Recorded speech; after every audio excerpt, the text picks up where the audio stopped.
shock dart, but he's able to do makes it win anything. Sam, defend your team because they haven't won. Oh my God! Strap yourselves in. It's another 1 hour episode. Oh yeah. Spike defused. Welcome, everybody, to Press Forward to Defuse, your weekly spot for Valorant esports news and discussion. We've got a great episode set up for you. We've got a very special guest joining us. It's George Geddes, the source of all Valorant esports leaks, news, rumors, reports, the font of all information here. George, how you doing today, man? Yeah, I'm doing good. Thank you for having me. I appreciate it. I don't think I cover every single bit of news. I wish I could. But yeah, I think I'll accept that title just for today, I think. I think that's pretty good. Thank you. We do like a little bit of a hyperbole here on the show. And it's also a very special episode for another reason. This is Ryan's last episode as a regular host. We'll probably still drag him back here to guest host every once in a while, but you might have noticed he's been a busy bee over there in EU covering all the VCT games. We haven't gotten to see a lot of him lately. So, Ryan, we're going to miss you. Yeah, I think it was like one episode I've been on in the last 8 weeks for various reasons. So it's cool for other people to come and get involved, right? There's a lot of up-and-coming talent that, want to be on a podcast, share their know-how and expertise and, climb up the ladder a bit more, I guess. So happy to give it to the next people coming through, I guess. Passing on the mantle. Well, we will miss you. We'll be figuring out who would be our next regular guest, so keep an eye out for that. But in the meantime, we got a lot of stuff to talk about today, so let's go ahead and get on into the news. And now this is very exciting for us, George, because frequently we're just discussing your reports. We've actually had the Geddes rumor corner in various episodes where we're just like running through 6 different reports coming out from you at Upcomer.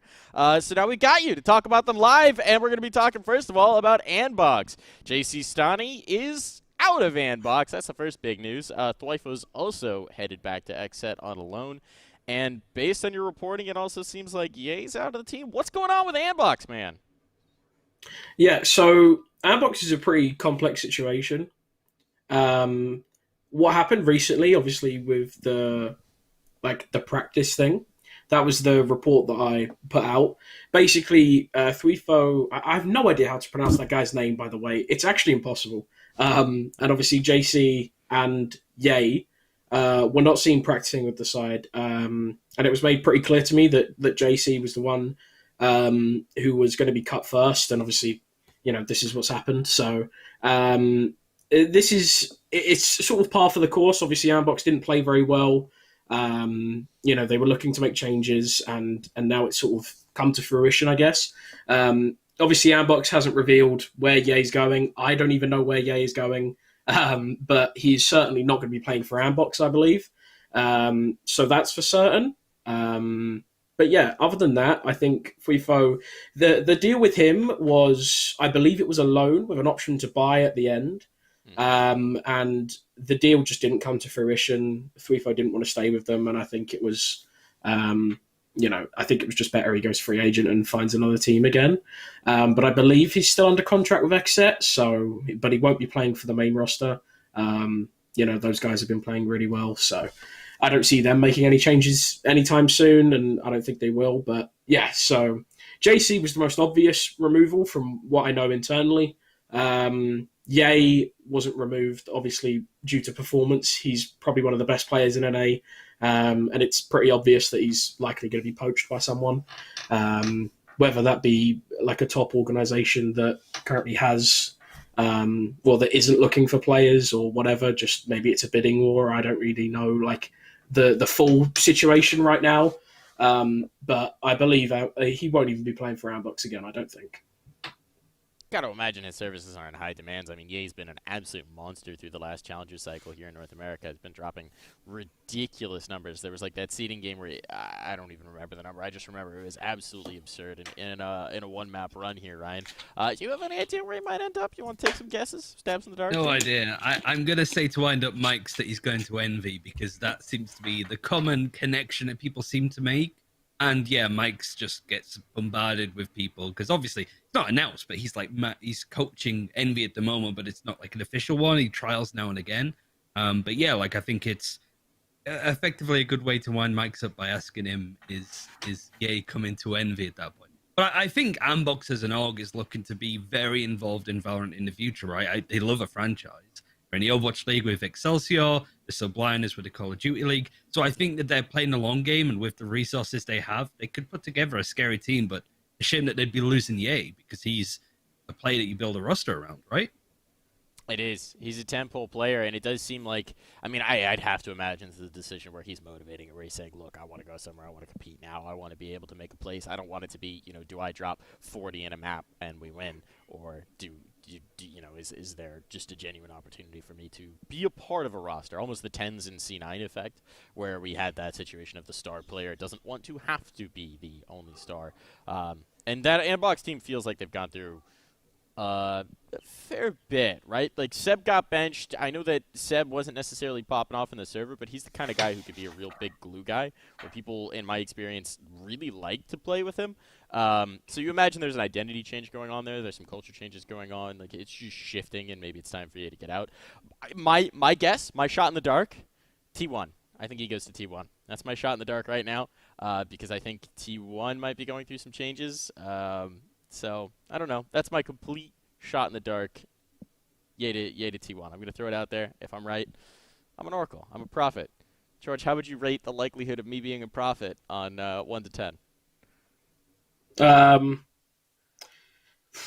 Well, I mean, if I want to be horrible, I would say probably 0. But I'll take it. I think from what I know, it's likely not going to be T1. Just because, actually, there is a question I have. Yeah. Sorry, go on. I was just going to say, like, is it a team that is looking to be involved more, right? Because there's so many teams now that their VCT tour is over. Would any of them realistically pay out big for a player like Ye? That's my question. It's not a team that he's not going to go to a team that currently isn't in VCT contention.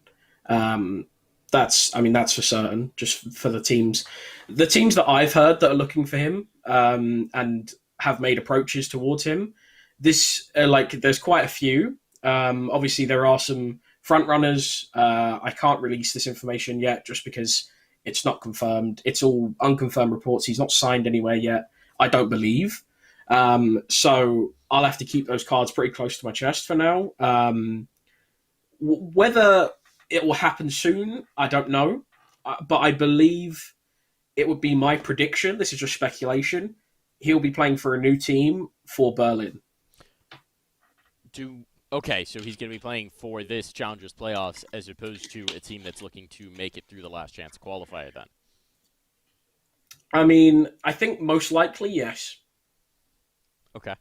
Yeah, I'm trying to think who that would be, actually. So, obviously there's, Sentinels, there's FaZe, there's Envy, 100 Thieves. I think that'd be an interesting. Won't be Cloud9 if they're not going to be in Berlin, because that was another one I thought would be potential. Exet seems pretty good. LG, maybe. So, yeah, it's an interesting one. Or he goes let's to draw some EMEA. connections here. He has played with Def before over on Exet back in the CS days on Complexity. That's just throwing these darts out there. Let's see. I'm trying to think if he's played with anyone. Well, it's not Exet, I can tell you that.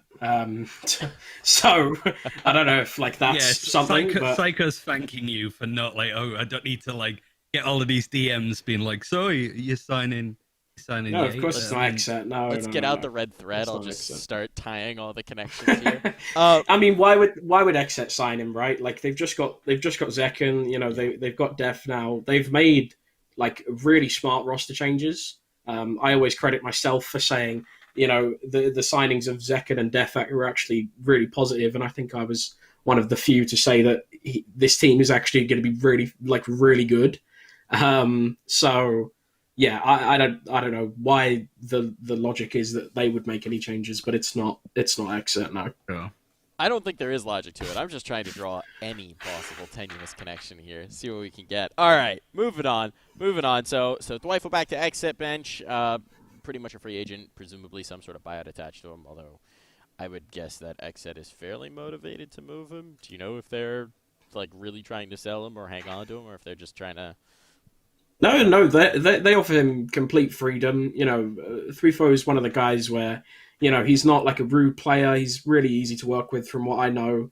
You know, he's and I know well, some of the like higher ups at Exa have told me that, like, you know, this guy's really easy to work with, and you know, I'm sure they're not in a rush to get rid of him. I'm sure they'd want to keep him maybe for the future, but I don't think he has a place on that main roster. So, you know, I think it's just best he goes free agent and finds a new team. I don't see why he can't. He's an incredible player. You know, there's no way he doesn't land himself on a top team. I think he's a really, really good player. I think he's very underrated. But yeah, we'll just see. But for right now, I haven't heard of any moves for Threefo, so I'm not sure where he goes. Well, we'll see what where 3-4 ends up, and then I think our next image is your report about all of this. But we'll move on to the next topic here, moving past the report we've got and in towards EZ5. There honestly isn't a lot of roster information this week that's public and like confirmed. I'm sure that is about to change in a pretty substantial way. We'll try and get some of those rumors out of you. But we did have a looking for team tweet coming from Calm, where he said that he's looking for a new opportunity. It seems like someone, at the very least, from EZ5 is getting signed, which makes a lot of sense. I think you had a rumor of Kempeki trialing.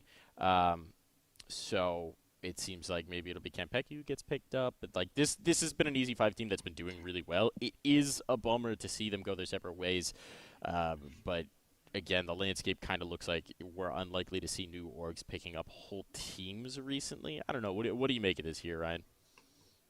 Are EZ5 in the summer championship for Yes. NSG? I think they would have been, yeah. So They would have qualified. maybe that's a bit of a last hurrah, but I think even in like NA's looking a lot better than EU currently when it comes to this kind of thing. But yeah, if one player gets a big opportunity with an org, it's likely that the rest will disband as opposed to find somebody else to try and, especially if it's somebody like Kampeki, you have to find another crack duelist to work out who's going to go there.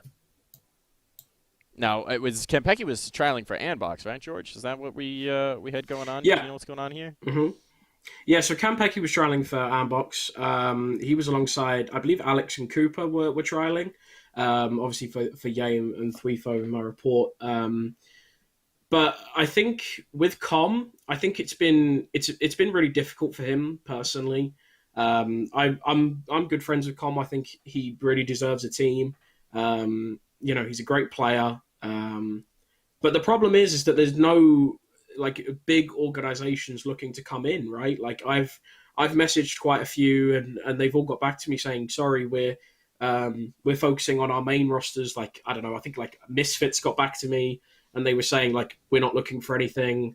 You know, there's quite a few organizations that just aren't willing to take a chance on these guys, and it's just par for the course for what happens to these tier 2 rosters when you've got talented players.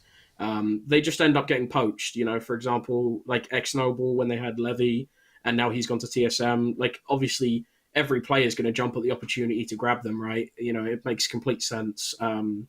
You know, if you were Levy, for example, you would obviously take that TSM deal and jump ship, right? And this is probably what's going on. But I would say that roster's basically dead now. I've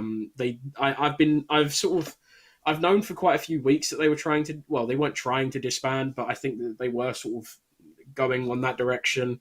And it is really sad. It's really sad to hear. Obviously, there are quite a few good free agents out there, and teams just aren't picking them up. And it's difficult, right? Because teams keep recycling these players. They don't give new players opportunities. And this is what we'll end up with, right? It's really difficult. And I don't even know if he can stay and support himself. So we'll just have to see. It is pretty wild that Con hasn't had a team since Complexity. Hasn't been officially signed to an organization since Complexity. He's a good dude. I've known Con for a while. Like he's from everything I've ever heard, he's pretty good dude. Obviously talented player. We've seen him compete in various capacities on various open teams. He's got a burgeoning stream. Like you'd think he'd be a pretty attractive signing, and just really haven't heard a sniff of anything going on with Com for the most part. I don't know. What do you make of it, Ryan? I mean, if there's going to be a time for an org to come in and start picking up players, other than, you know, future stars like Ye could be, it's not now, especially with VCT being done. I would imagine, because obviously it's a big thing in Europe as well, where it's like, what happens next? It's probably not the focus for Riot right now, because we have Masters 3 and stuff like Last Chance qualifiers to look forward to. But I hope that they announce some stuff, like another set of Ignition events would be really nice. But until then, Orgs are going to get involved. And so, unless you're a freak of a player that could potentially get picked up by those top 10 teams with circuit points, I don't think you're getting picked up anytime soon, no matter what region you're in. Well, I guess we'll move on here unless anyone's got anything else to throw into this discussion. I just wanted to talk about the fact that we honestly, these last 2 weeks have not had much roster moves. Not at least certainly not much confirmed. I'm sure there's a ton going on behind the scenes, but it's sort of been like the calm before the storm. And we talked about it a bit last week where it makes sense in that that there aren't really any events right now if you're out of the VCT apart from Summer Champs that's on the horizon. So why invest money now in making buyouts and making a new roster? You could bide your time. You could take a while. But then the question is, are people going to miss out? I don't know. Do we have a timeline here? I guess, George, you're a great person to ask about this one. Do you have sort of an event horizon of when things are just going to pop off in terms of the news? I think in terms of a timeline, I would likely say probably next week. I think that's when we'll get quite a lot of news. I think there'll be quite a few signings. I think next week will probably be the best time because we're going through the stage now where VCT teams are looking at their rosters thinking, is there any improvements we can make? Is there anyone that needs to go? But also teams, especially in the last chance qualifier, those are the most important to look at because they're thinking, right, this hasn't worked throughout Challengers 1, Challengers 2. What can we do to make sure that we actually qualify for champions, right? And that is, I would say it's probably going to happen quite soon. Next 2 weeks will be pretty hectic. I think next week is when the majority of moves, I guess, will come about. But yeah, so I think I'll be pretty busy, most likely, which is always fun. But yeah, so I would probably give that as the prediction. Because we're sort of at a period now where teams are looking to offload, but they're also looking to sign. And we're just talking like last chance qualifier teams here. I would say, like, obviously, like the Sentinels of the world obviously aren't looking to make any changes at all. But yeah, so it's all about that sort of last hurrah, that last push to get to Berlin, but also to get to champions. So that's what's going on. I mean, presumably though, if you're in that calculation, if you're making that calculation, you got to be pretty careful as well about making roster moves, just in terms of holding on to your points. Like, there could be an issue there. You put yourself a little bit lower in the running. Maybe someone else doesn't make a move, and you might get leapfrogged. Is that a consideration teams are going through? I mean, I guess teams towards the bottom of the ladder would have to be really worried about that. Yeah, it's more about teams towards the top, that have, they don't really have a lot to lose. They're the ones that aren't really looking at these kinds of things and aren't really looking at the difficulties and the sort of intricacies as to what happens. Most of these are locked in teams. So it doesn't really become a problem. Obviously, like you said, the sort of the lower teams, if they remove like 3 players on their roster, this is obviously going to affect them. But yeah, I don't see that being a major problem for the top contenders. You heard any whispers in Europe, Ryan? You think we're going to be on a similar time frame there? Maybe. I don't really know overall, just because I feel like it's a whole different ball game over here. Certainly with some of the organizations that are involved, that I don't really see it in North America, just because it's been so worthwhile, I think, for teams to be involved in the circuit. It's hard to gauge, but I would imagine in Europe, if there's too much decay, we'll just see whole logs pull out. And realistically, if you're looking at some of the top teams, it doesn't help the 3 regions all kind of amalgamated into one. Like, Fnatic, are they going to make changes? I don't think they should. But like, if you're like Cadavra, let's say for Alliance, Boobalist isn't going to pick you up because you don't speak Turkish. Oxygen, Forza, Gambit. You see what I mean? Like, there's not really an easy way to transfer to somebody else. So it's really hard to gauge, but there is certainly talented players like Kada who could potentially be picked up in the same way that Ye might. Well, sort of answers our questions about rosters. We're going to hop into VCT discussion now. We're going to get into the meat of it. What happened last week? We know all of our teams going to Challengers playoffs, so that's very exciting. Let's talk about how they got there. Let's talk about NA first. Is my bias. We've got a nice recap to catch up to speed on what happened here in the Challengers 2 event. So let's go ahead and roll the tape.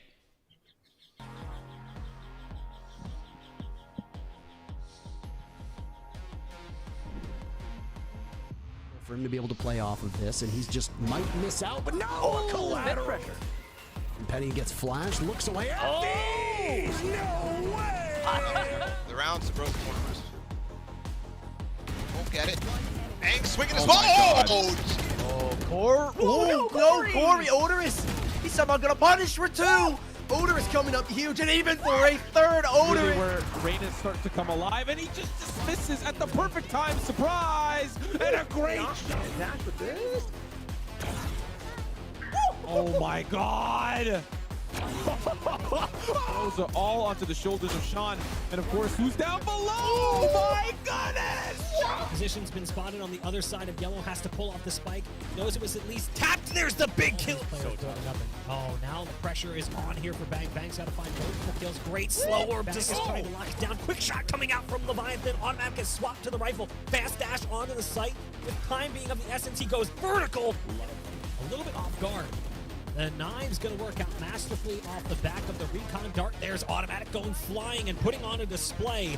2 players remain, make it just 1 as Automatic is slicing them. Looks for the jump, and that's when he gets caught potentially. Wardell actually dashes away from that Viper snakebite. Well played, but now stuck initially, and that might have been his demise. This is going to be a big flash coming around the corner. He goes behind. That's a... Zachary in a great position to just slaughter. All down to Bang, the last player standing inside hoop. They're trying to draw some blood. Nice shots coming out from Bang. He's found 3. The ult's gonna go down as well. That's a 4K for Bang. He's damage through mid. Oh no! Oh my god! Gets 3. That's scary spot. Oh my goodness! From Sabrosa. Rock is in big trouble.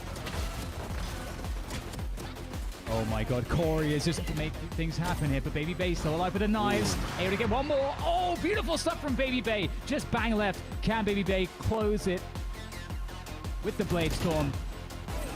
So ready for that. And Isays is even more ready for it. 13-2, TSM are going to win the grand finals here. Excellent work from them.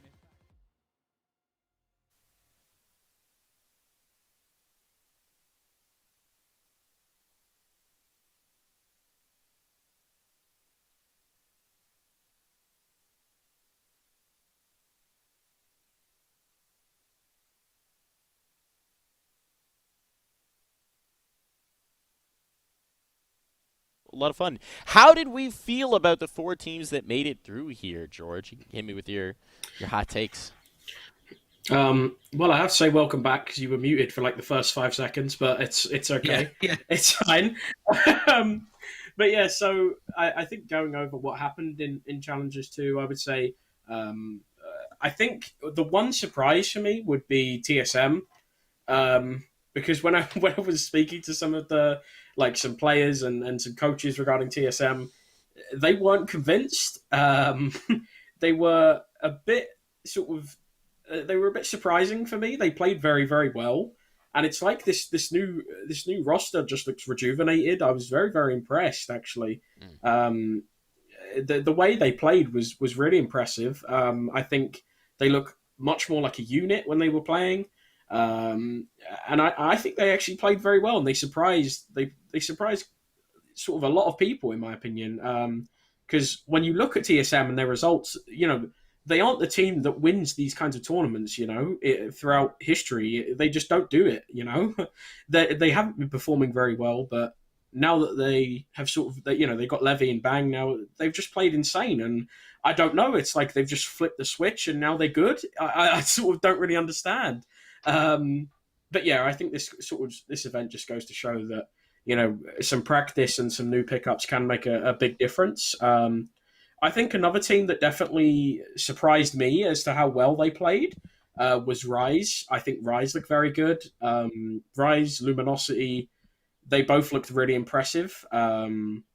Especially under Dazzle's leadership, Luminosity have looked very good. Ban is another player I think I rate quite highly.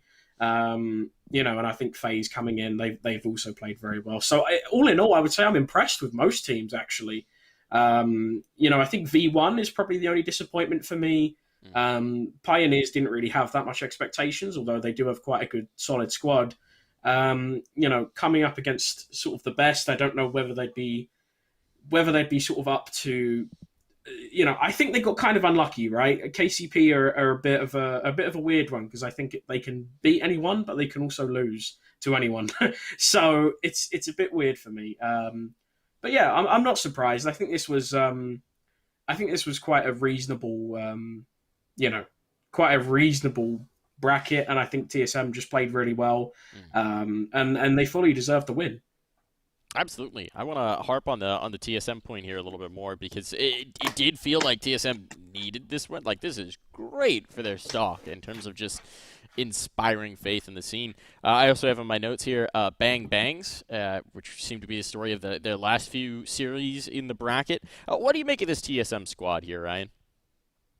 I like the look of it more. I think it just having consistent players at the very least, like Leviathan, just coming in and going, hey, I'm playing Silver, play around that. I think it really neutralizes, I suppose, the rest of TSM that kind of go walkabouts on what agents they're playing. For example, I think we saw Sabrosa just staying mostly, at least, on the Sky full time, I'm pretty sure. Like, Bang still is able to move around on agents. Yeah, Sabrosa mostly played Sky, but he was also on a bit of Brimstone, bit of Omen when needed. So I think, for the most part, the two players coming in and sort of fixing some of the gaps in play that TSM have, it does allow Hayes to IGL better on the Sentinel role. Wardell can just pop off on the Jet and have better support. And Subrosa could just play anything he needs to, whatever compositional gaps they have on whatever map. So I wish they made these moves sooner, because we now have like a bit of more of a cohesive unit that could potentially do some damage in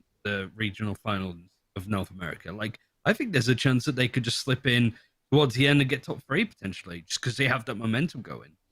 I think one thing I noticed as well is it feels like they're out of their heads a little bit, right? Like, maybe it's just the feeling of freshness or whatnot, but they went through some seriously scrappy runs, some scrappy games where we frequently saw TSM crumble in previous matchups. I'm thinking about the first round matchup against Gen G, where that middle game went to a bazillion OTs before it was finally decided. They were already down a map. They were just around so many different match points from being knocked down to the lower bracket in the first round. Instead, they managed to gut that one out, win the next map as well, and then go on their run all the way through the upper bracket, never dropping down. To me, that is super impressive, and just not something that I would have necessarily expected from the TSM of yore. It's really quite a different look for them to be able to gut it out over a tough series and keep the mental up and keep the series running. It feels like it's been a while since we've seen that TSM. But looking at the other teams as well, version 1, obviously, George, you already talked about it. Huge disappointment there. That is a bummer. This was the first time we'd seen them with their full 5 in a long time. A very long time. And they got knocked down by Team 1 and then eliminated by Gen G. Do we think there might be moves on the horizon for this version 1 team, or do we think this is just going to kind of be like a shake it off, get back up there, boys? I think so. You know, I think it's looking like, you know, V1, they have the potential to be a great squad, right? You know, they have the players. It's just, it sort of just comes down to that sort of clutch factor and being able to sort of secure these wins, right? And I think it's very easy for people to point fingers at players and say, oh, we should get rid of him, we should get rid of him. But I think in NA, it's a lot more difficult, right? Because, you know, these teams, I think, are really, really similar in the way they play. I honestly, I think there's about 2 teams in that bracket that are on sort of the same level. Everybody else, I think, can beat everyone else, right? And I've been saying this. I think V1 did just get quite unlucky. You know, T1 were looking insane. I think Gen G looked very good. Obviously, they needed to bounce back. You know, I think there could be some perhaps like some internal problems, but that's just speculation. You know, if that was the case, then obviously Vanity would likely take the reins and, you know, potentially remove a player. But, you know, that's probably the only way I see a player leaving. Whether that actually happens or not, I don't know. It just seems like they play better with stand-ins than they do with their full roster, right? It doesn't make any sense. Whether they perhaps need to go back to more of a loose style, maybe this meta just isn't for them. I don't know. I can't answer that. They just don't look the same. But I think they have the squad to do quite well. What do you make of this version 1 team here, Ryan? I mean, I think they went on a really nice run in stage 2. I think the ban of Zelsys, like in Challengers 1, really did make it awkward for them just to not have some consistency in their roster. But I would say that, like, there are other teams that are going to rise to the occasion after not being part of stage 2. So I do rate version 1. Obviously, we're going to be seeing them in Last Chance qualifiers because they made Reykjavik even, and they got decently high now, so they're confirmed at least for Last Chance qualifiers. But the likeliness that they're going to get knocked out of their top 2 spots to qualify for champions it's impossible for them to not stay. I don't think somebody like Envy or FaZe will overtake them. Just whoever goes to Berlin at that point. I just think that you have bigger orgs that have come in and gone, our expectation is to get there. They've made roster moves. They've really tried to get some consistency in their roster. If you're looking Envy, I think they just got overtaken by bigger teams that had better resources and maybe just players and orgs that wanted it more. Like, they just put in the effort and they've made good headway in a fresh, open meta. And version 1 couldn't keep that momentum going, is how I'd put it. It's hard to gauge. I haven't watched all that much of them, but just judging off the fact that teams like FaZe, 100 Thieves, TSM, Envy, they've all come out swinging. I think just version 1 got unlucky with their bracket a little bit because they went up against 2 very scary teams early on, and yeah, Gen G knocking them out in the end, who also didn't get to go to the playoff. I am very sad for Gen G. I really hope they don't make too many changes. If they do, like, it was so close. But I'll wear my badge on my sleeve in terms of being the, again, #1 MC fanboy. I do love watching an MC team compete. One more team that I do want to talk about before we shuffle on over, Rise. Rise continue to rise. It's a little bit fitting there in the name, but they've qualified again. They've made it through. They made it through the first Challengers run. We were all kind of wondering, maybe that's a bit of a fluke. Maybe it's a bit of an overperformance. Doesn't seem like it. Seems like we've got some consistency from them. Seems like we've got some serious competition from them. What do you make of this Rise team here, Ryan? Yeah, I mean, we've been keeping an eye on them for quite some time just because they were making moves in the smaller, like, summer championship qualifiers, the monthly and weekly stuff. They've been doing well, and they've shown quite a lot when it comes to just sort of performances. When you have players like Shanks and Odorous as well, had some really nice play overall. I think it's just sorry, that's KCP. I'm thinking, who is it that played Astra on this team? Because I remember that game you've got against Shanks, C9. Super, Derek, Poised, and Neptune, right? I think it was Super. So, I think it would have been Super. So yeah, I think Super. Super plays. Super plays Astra. Yeah. Because I remember he was one of the reasons why Cloud9 couldn't get an attacking round to save their life in the open qualifiers for week 1. Just because, like, being able to play Astra to that level, I think she's an agent that people have kind of forgotten how good she is overall.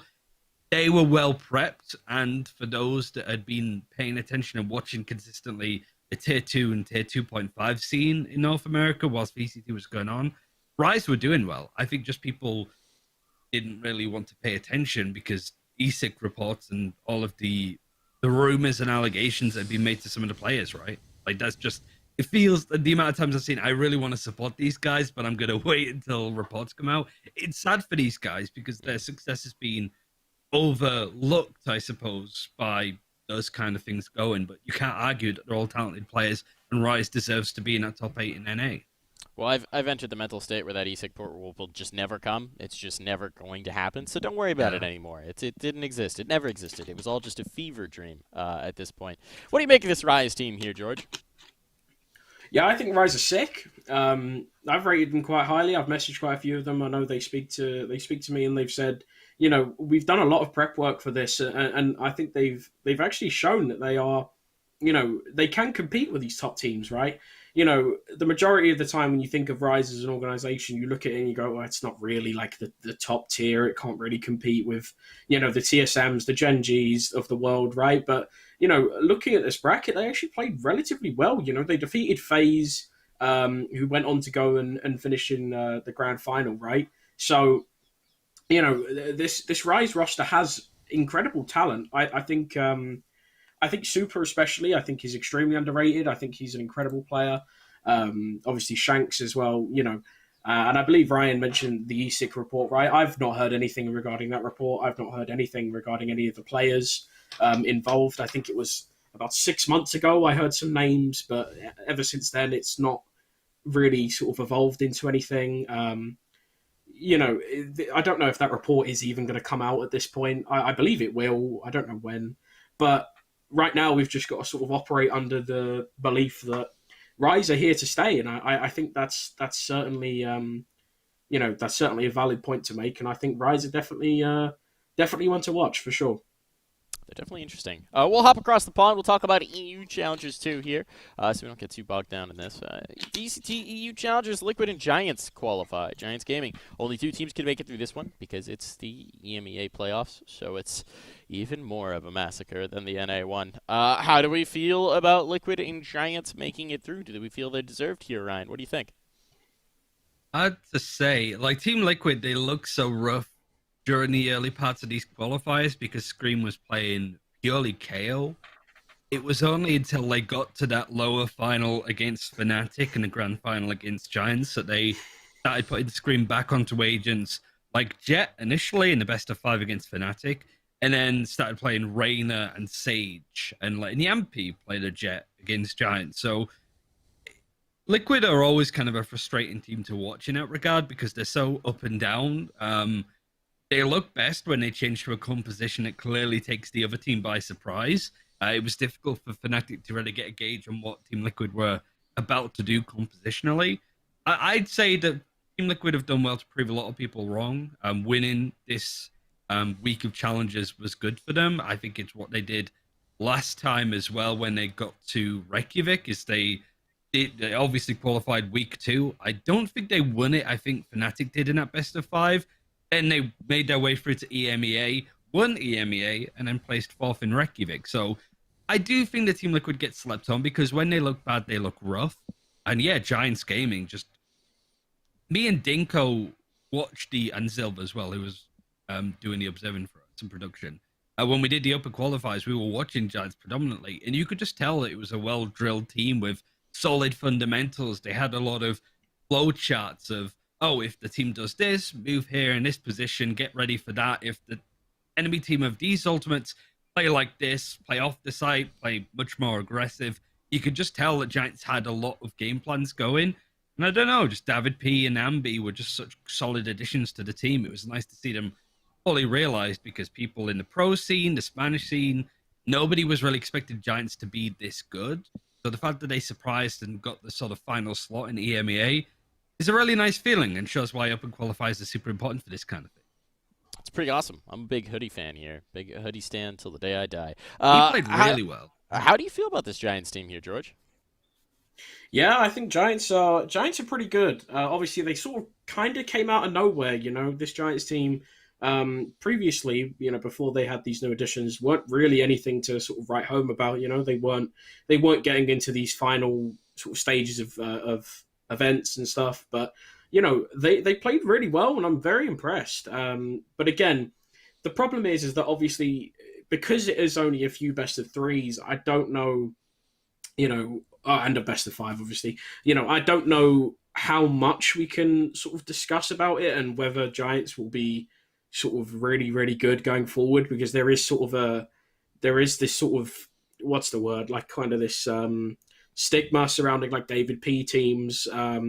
You know, they sort of start off very well and then they sort of fade as sort of time goes on. I don't know whether that's going to happen here. You know, I really think David P is a solid player. I think the addition of him is sort of really solid. I think it's a very good choice.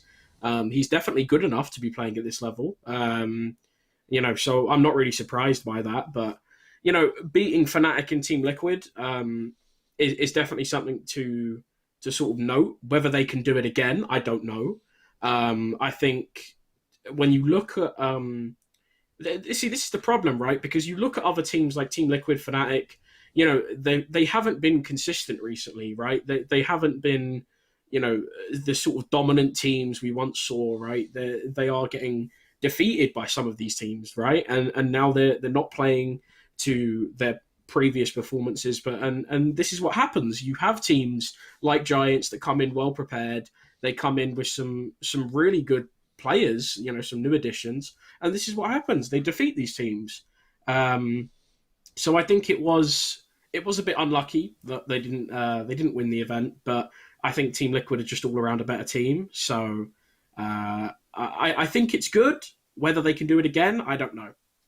I would say I push back on the narrative that Liquid and Fnatic were ever that dominant. Like, they were always good, but I remember even in the last run up to Reykjavik, we were sort of talking about FPX to be this dominant force, and it was almost a surprise to us that both Fnatic and Liquid managed to get through. I know you were also, Ryan, you were rating like Gambit really highly, thought that they might make it in. We were all it was very much a bit of a melee. So I do kind of wonder.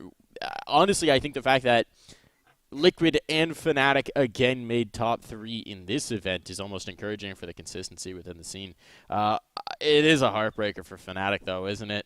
That best of 5 lower grand final series against Team Liquid. What a banger. Going to the 5th map, going to a hell of a series, and couldn't toe it over the line. That's got to be such a gut punch for the squad.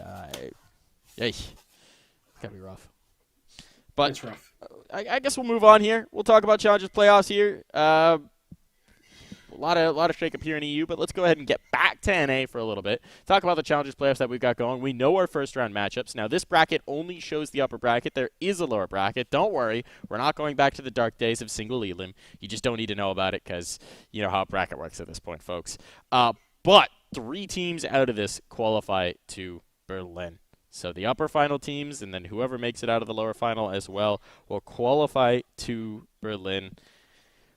It's all going to come to this. I just want to get your guys' gut check reaction to the first round matchups. I don't want to go too in depth because we'll have another show before this one kicks off, but we're just going to go down the line and hit it with your gut check. Sentinels versus Rise. I think this is probably the most clear-cut one. What do you make of it, George? I'm saying Rise take it. I'm just saying, you know, these guys are nuts. No, obviously, I mean, I have to go Sentinels. There's no way. Come on, I mean, you know, obviously it would be insane if Rise beat Sentinels. I mean, that would actually go down probably in history, considering Sentinels have only been beaten like a few times recently. But they have shown one thing, and I do want to write this home: Sentinels are beatable. This wasn't like shown previously, right? They can be beaten by teams, and you know they are mortal. They are this roster that can lose games, right? And if a team was to sort of come in and be this dark horse, then I would predict Rise to be that team. You know, whether that's like a bit of a stretch or not, I don't know. But if I think I'm predicting one team that could be a dark horse and take down Sentinels, I would pick Rise. And, you know, I don't know whether they're sort of shaky in first matches. They sort of have to get in their groove a little bit. I think this would be the best opportunity to win. Whether it happens or not, I don't know. But, yeah, I'm definitely going Sentinels with this one. I like that spice thrown in. I feel like I need to toss an asterisk in there, which is that Sentinels is beatable in the upper bracket. It's what we've mostly seen. Yeah. But Yeah. what do you make of it here, Ryan? Just the Sentinels Rise match on its own, or the Sentinels Rise matchup, shebang? Yeah, or his prediction, Yeah. wherever you want to take it. I think Sentinels, you would expect to sort of be qualifying at this point. They look beatable certainly when it comes to maps, but I do think that they've had tighter play recently, and they will just continue to play up to it. Rise, I don't know. I feel that there's potential there for the win, but then if they run into NVTSM, do I expect Rise to beat them? Maybe with that bit of momentum, but like, I still think Sentinels out of the top 4 teams, because it's whoever makes the upper final is going to qualify from the top 4, and then obviously upper final for the bottom 4. So I think out of the 4, Sentinels, Rise, NVTSM, I still think Sentinels would be winning over NV and TSM as well as Rise. Yeah, I'm taking Sentinels. I won't mince words about it. I think they're going to win it. not too worried about it. It's Sentinels. Let's talk about MVTSM, though. Ryan, why don't you take this one first off? Well, how do you think this matchup's going to shake out? We've got an MV team that's been consistent. TSM team that's on the rise. Sorry, cutting you off. I think Go. the TSM team is like coming in with that form.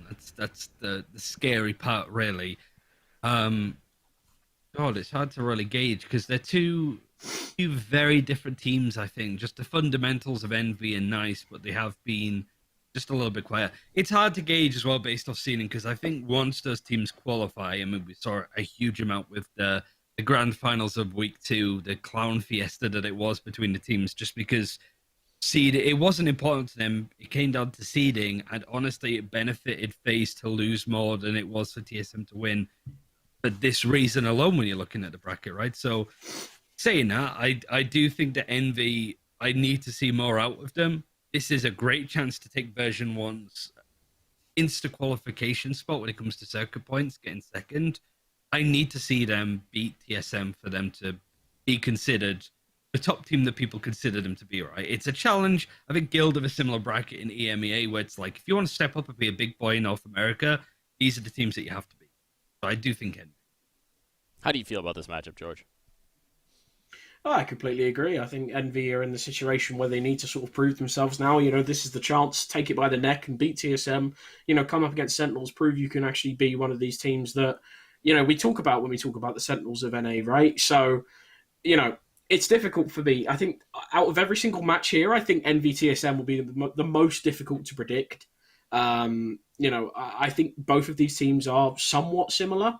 You know, I think they've both got sort of star fraggers. They've got the way they want to play is relatively similar.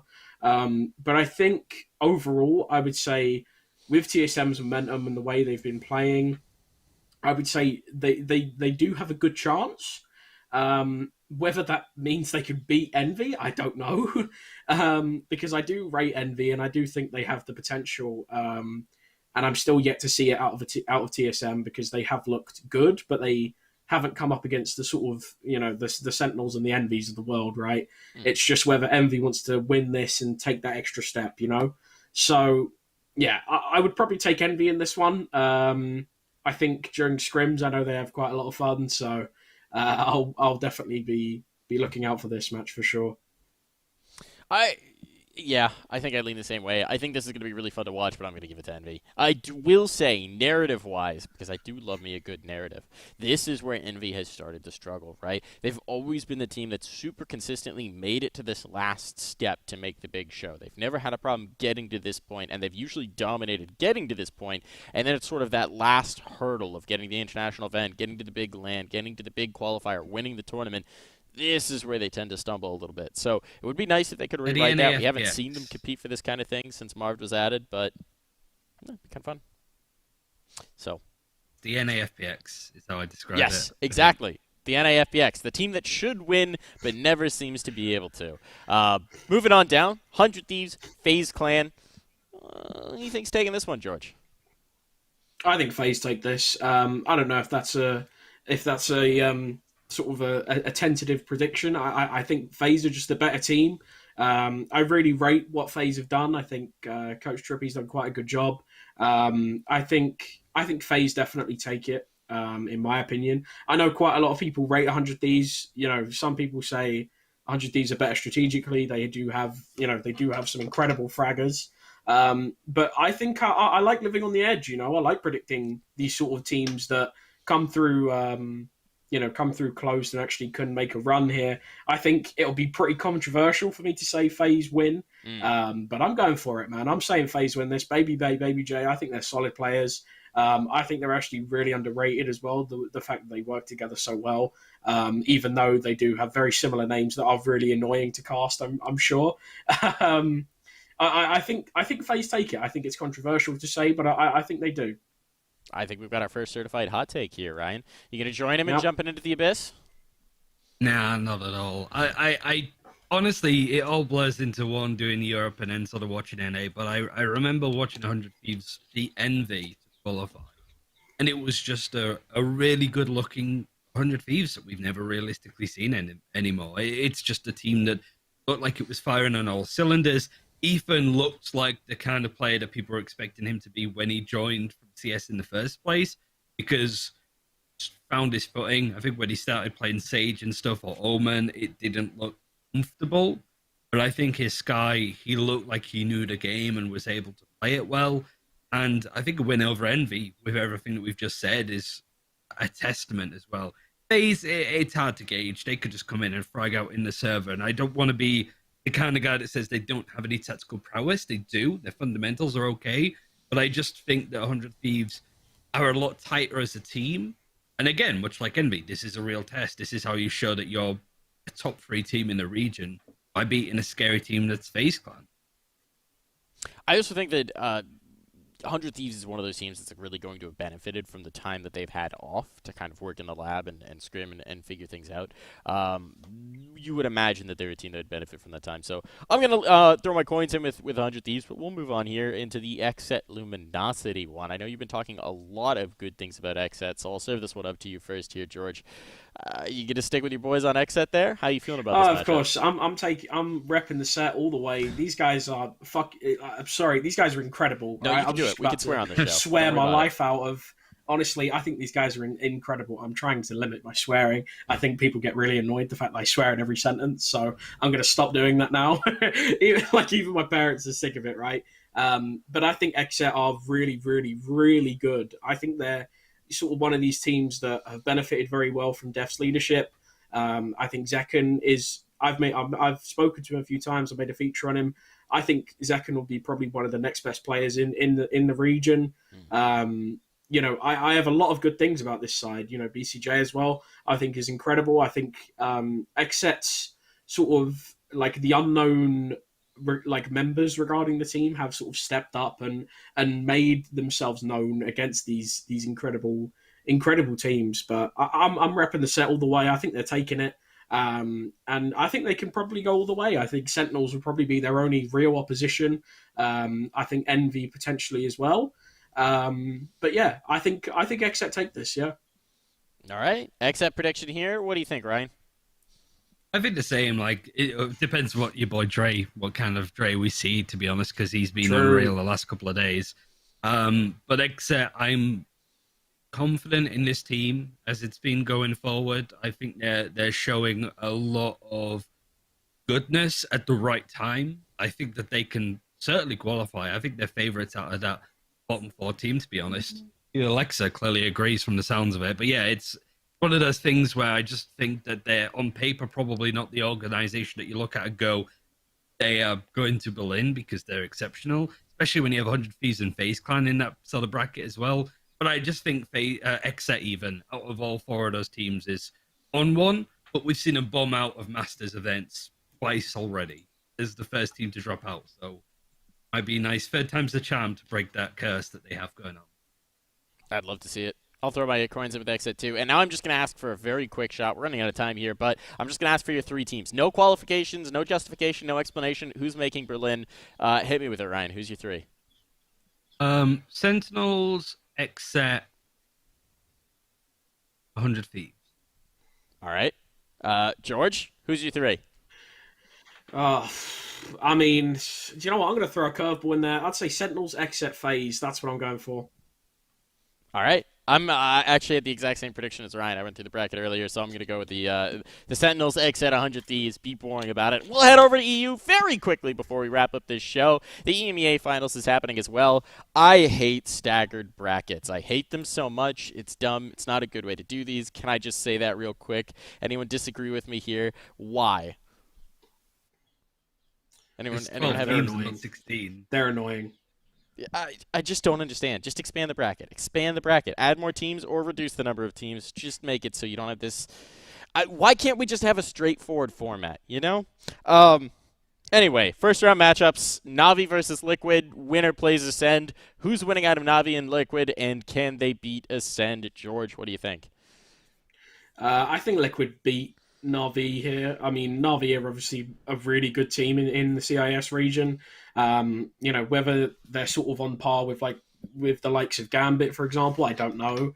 I know Team Liquid, when they've played the likes of Gambit, have split maps and they've gone pretty even. So I think they'll probably take over against Na'Vi pretty easily. Ascend, however, just look like a completely different team. They look incredible. They've just slowly got better and better, and I think Ascend will probably beat Team Liquid. But again, I think it just depends on how well Team Liquid play. If we see the Scream and Yampi of old, then they could beat Ascend. But I mean, Turkish Jet supremacy, right? Cned's a beast. This guy is on another level. I've always sort of had the belief that he could potentially become one of the best players in the world, like even the best player in the world, depending on whether he can actually take it to LAN and do it there, right? I think if he does that, then certainly I think there's an argument to be had that he is the best player in the world. Whether Ascend can do that or not, I don't know. It's sort of, it's a bit early to call, but I think there's potential there. But I would certainly say Ascend probably take this and move into the upper semi-finals. And I would say Team Liquid probably win against Na'Vi, probably get moved to lower. So, all right. Ryan, you've been a fan of the CIS region before. Are you a fan of them right now? You think they're going to be able to topple the boys in Liquid? It's tricky. Again, it's what Team Liquid are we going to see? Because Team Liquid in EMEA playoffs look globally the best team in the world. Like, judging off how Stage 2 went for them. I don't want to take this take as my own. It was Tom Biz that said it, but I do think that this Na'Vi team has giant killers written all over it, and I think a win over Team Liquid isn't unbeknownst to them. I think they can actually do it in convincing fashion if they've worked out some of the issues that they had in the CIS region. Also, just playing under the banner Na'Vi, just having that honeymoon period, that excitement, and never say die attitude could work. I do agree that Ascend are on something else entirely when it comes to how they're playing at the moment. It is online, it's not LAN, so we're going to still see CNED popping off, even though it was like G2 saying that maybe he's just good on online and maybe not on LAN. But I just think that they have a lot of momentum going for them. And I don't feel all that good about Team Liquid, to be honest. It depends what composition, what ideas they have coming in, because they always start off just a little bit slow. They lost their first game of EMEA in Stage 2 and had to come back beating BBL, and that was still even close. So, yeah, I think Na'Vi could potentially take this. So are you going to say yes? Yes, they'll take it? I want the commitment. I think Na'Vi will beat Team Liquid but lose to Ascend. There we go. All right, but lose to Ascend. All right, moving on in. Guild versus Forza. Here's another chance for you to talk about the CIS. Winner plays Gambit here, Ryan. How do you think this one's going to shake out? Kind of like I said about Envy and 100 Thieves, that Guild, this is a really nice bracket to show people that they're a top team in EMEA. It's a tough gauntlet to go through. Forza look weird, to say the very least. It's nice to see them back. They won First Strike for CIS back in December of last year. But I do think the Guild on paper is better. They have stacked talent overall, but Gambit, man, that's a scary opponent to go up against, and you want to prove that if you should be considered the same way that teams like Ascend or G2 are, game for Guild to win. But I just think Gambit is a surefire favorite to qualify for Berlin, because it's just getting to the upper final. Well, so Gambit, yeah, I think Guild can beat Forza, but I don't think they can beat Gambit. And if they do beat Gambit, well, that's the Guild that I want to see. That's pretty interesting there, George. What do you make of it? I've always considered Guild to be a pretty underrated team. I think they could defeat Gambit. I think they'll 100% defeat Forza. I mean, I don't really rate them at all in terms of CIS right now. I think they're probably, the third best team in that region. So, realistically, I don't think there's going to be a lot of competition there. But, I mean, I think Guild could beat Gambit. I think they've been very underrated, and they've sort of gone under the radar regarding people's predictions, and they always seem to just come out and win. And I don't understand how they do it, but they never seem to get to that sort of final hurdle, but at the early stages, they seem to just beat everyone. And I don't understand how they do it, why they do it, but I think they could probably beat Gambit. But whether they'll beat Ascend, I don't know. I think that's a completely different beast. But yeah, I would say Guild take both of them. All right. There we go. Guild prediction. All right, moving on in. FPX is playing Fireflux Esports, which I just want to say FPX playing FFE just feels like we're debating Final Fantasy titles. And then the winner of this is going to play Supermassive Blaze. What do you make of this chunk of the bracket here, George? I mean, this has just got FPX written all over it, really. I think Supermassive Blaze will probably be their only real test. I don't think Fireflux will probably even do anything. I know they sort of come out of the blue, and now, because I remember writing a report on them, like I think yesterday, they were sort of they weren't doing very well, and now they've just started to sort of have this skyrocket. And I don't know what's going on with this roster, but I don't see a world where they could beat FPX. I think FPX are a really solid squad. They always have been. They've been playing very well. Whether they can reach the final hurdle again, it's another question I have. It's the same with Guild. Sort of, we're in the same boat. But I do believe FPX will take this, and I also probably believe FPX will beat Supermassive Blaze. I think I've got a bit of a, maybe a bit of a European bias here. I think FPX are probably just the better team. So I would say they probably take both matches. Yeah. How are you feeling about it, Ryan? Supermassive Blaze is just such a big question mark. Like, they looked really good in the Turkish region, but how good does the actual Turkish region stack up to everybody else? FPX, I think it's a nice, straightforward bracket for them. I don't want to underrate Fireflux. I don't think they're bad necessarily. I just think they only formed in stage 3, and they're not quite at the same super team level as Supermassive Blaze are. I think they did well to qualify, but FPX, they should be counting their lucky stars that they don't have a scary opponent like Navi or even Giants to come up to that could potentially throw a bit of a curveball. They can just play solid, straightforward Valorant and should be able to win it out. And Supermassive Blaze, they can either be exceptional and qualify for Berlin, or they might just be completely overrated. It's almost impossible to say at this given point.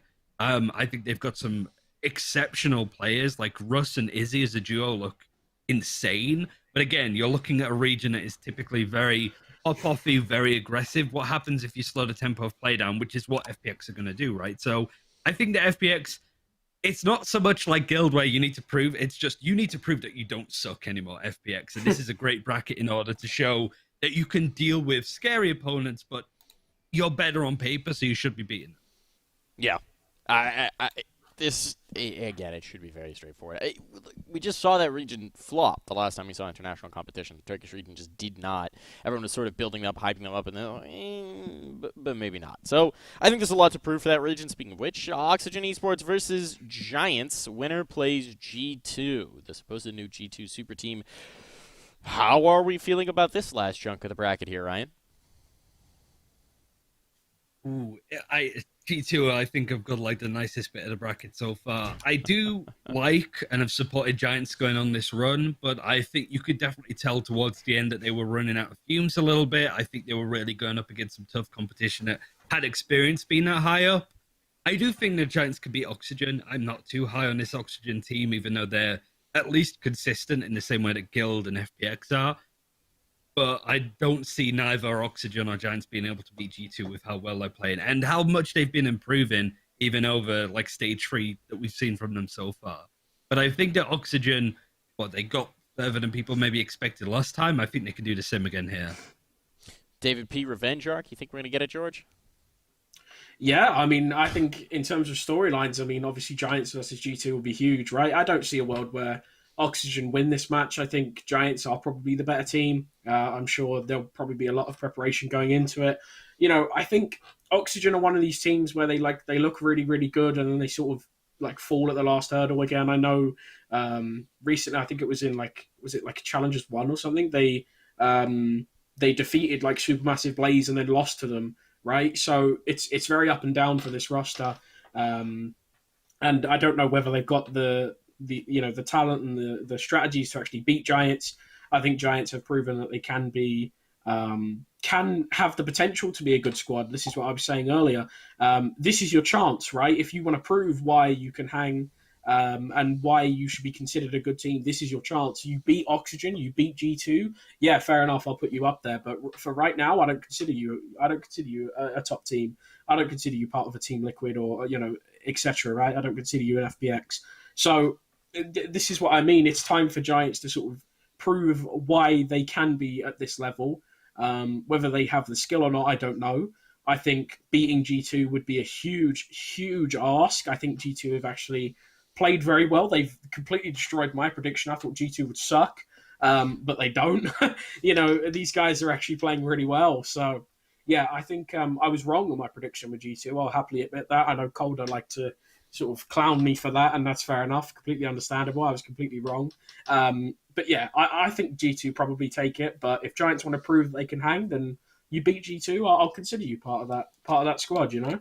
Certainly will. All right, so give me the gut check. Again, no context, no justification, just gut check. 4 teams make it through this bracket. Who are those 4? George, why don't you start us off? Oh, God, I think I made my predictions but quite a while ago. But I believe it was Ascend, G2, and I believe I chose Team Liquid and Gambit. But I'm pretty sure I could switch that to Guild. Depending on what happens. So, yeah, I think that last one's sort of more of a I don't know what could happen kind of thing, right? But yeah, so that would be my prediction. Ryan, who you got? Who's your 4? So I've got Ascend, I've got Gambit, I've got Guild, and I've got Supermassive Blaze / G2 because I don't know who wins that matchup. In all honesty, like it would be whoever wins that upper bracket. Was it the upper bracket semifinals? I guess would be out of those 2 teams. Really hard to gauge, but I feel good about Guild coming into this. So yeah, fingers crossed they do well. And like George was saying, insanely underrated team. They have the potential to grow as well. But I would like to see 1 team from each of the regions at least. So hopefully Supermassive Blaze give us a good old show. I would love to see that. That'd be a heck of a show indeed. Well, that takes us through the VCT here. They will obviously be happening next week, so very excited about that one to watch them kick off. We do have one little clip to wrap up our show here as we come to the end. This is coming from the Esports Meta podcast. This is a podcast hosted by Mitch Reams for Nerd Street Gamers. This is an interview with BCJ. We played a clip last week, but this is a clip where BCJ talked about competing against Sentinels. So let's go ahead and roll the tape. I mean, we came in and we played confident. I think Sentinels is one of those teams you play and you naturally, play a different way than you usually do. They kind of a team that force the issue on you, make you play different, make you play a little, outside the box. But, if you stick to your game plan, which is what we did, and we made sure that we were going to stay confident, play our game, and that's what we did. And we came out strong against them. We weren't scared or anything to play them. We were pretty excited. Now, if you want to see the rest of that interview with Mr. BCJ, get the lowdown on an Exit team that we all rate pretty highly, you can find that wherever you find podcasts. I know it's available on Spotify. It is the Esports Meta podcast, and you can also find it on nerdstreet.com. That's going to wrap up our show here. Thank you so much. Oh, wait, I'm looking the wrong direction. Thank you so much for coming on as a guest here, George. It was a pleasure to have you on to talk about roster news. Anything you want to plug before we wrap up here? I don't know. Just go follow my Twitter, I guess. If you wanna keep up with sort of NA roster moves, that's basically what I cover. So yeah, thank you for having me. It's been really fun. I really like to discuss some of these moves, see what teams can actually accomplish. It's fun. It's all part of the game, right? It certainly is. And yeah, if you don't follow him already and you're interested in Valorant, you're making bad choices in life. Follow him on Twitter. That is the best source for especially NA roster moves. Like pretty much everything you learn from George's Twitter first, and his articles written on Upcomer. On the other side, Ryan, it's your last show with us as a regular host. We're going to miss you, man. Any parting message for the folks? I'll be back in like a month. Yeah, like it's been a blast. Being here with its inception and stuff like that, it's been a lot of fun. Seeing Nerd Street as an organization grow massively in that time has been cool, because back then it was well before even Ignition series started, right? So a lot's changed, but there's plenty of up-and-coming talent, influencers, content creators that would benefit off being on a podcast like this, certainly more so than myself at the moment because I'm so busy. All I'll say is I'll see you on EMEA next week. So, yeah, that should be a lot of fun to cover, and a lot of exciting stuff coming from that as well, which I can't talk about just yet. But, yeah, it should be good fun. Be sure to tune in, check out his YouTube for content, follow him on Twitter, and we'll probably try and drag him back on as a guest host sometime in the future. Thank you so much for tuning in, everybody. It was a great show. Tune in every week at 1 p.m. Eastern Standard Time for more Press Forward to Defuse. We'll see you next time. Goodbye, everyone.